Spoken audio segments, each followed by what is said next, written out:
Ketika ditanya oleh Siti Aisyah, ketika ditanya oleh Siti Fatimah, "Ya Rasulullah, wahai ayahku, wahai suamiku, kenapa engkau beribadah seperti orang yang kegilaan? Beribadah seperti orang yang banyak dosa?" Rasul cuma menjawab dengan akhlak yang begitu tinggi, "Afala uhibbu an akuna abdang syakura." Wahai putriku, wahai istriku, apakah salah kalau diri ini, seorang nabi ini tahu diri dan memilih menjadi hamba yang bersyukur dengan nikmat yang telah diberikan? Jaminan surga udah didapat, jaminan dosa diampuni sudah dimiliki. Tapi Rasulullah beribadah kakinya bengkak, air matanya mengalir, ketakutannya begitu sangat, istighfarnya 100 kali dalam satu hari. Astaghfirullah Rabbal baraya, astaghfirullah minal khataya.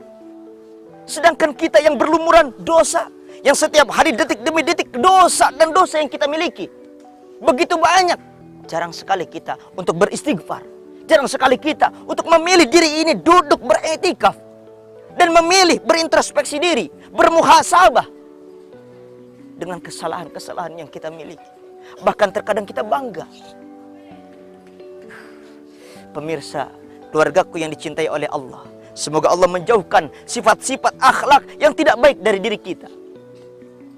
Kita lihat begitu banyak berita demi berita. Kalau dulu orang maling ayam sendirian, kalau dulu orang mencuri sendiri, kalau dulu orang merampok mungkin 1-2 orang, tapi sekarang orang korupsi dengan cara yang begitu halus tapi berjamaah. Rasa malunya telah hilang. Bahwasanya Allah melihat, mereka sudah lupa.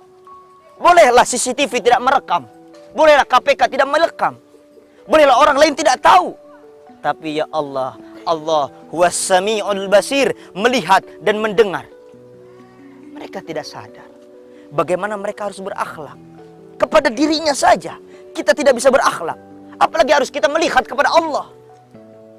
Maka ketika kita pandai berakhlak kepada Allah, bagaimana memposisikan ini abid, Allah ma'bud, kita makhluk, Allah sang khalik, maka kita akan makin pandai meraba diri kita, mengintrospeksi diri ini, menjalankan ibadah dengan sungguh-sungguh, bukan karena kita mengharapkan syurga, bukan karena kita takut kepada neraka, tapi kita karena seorang hamba yang patut tahu diri untuk datang kepada Allah. Allah tidak butuh kepada kita.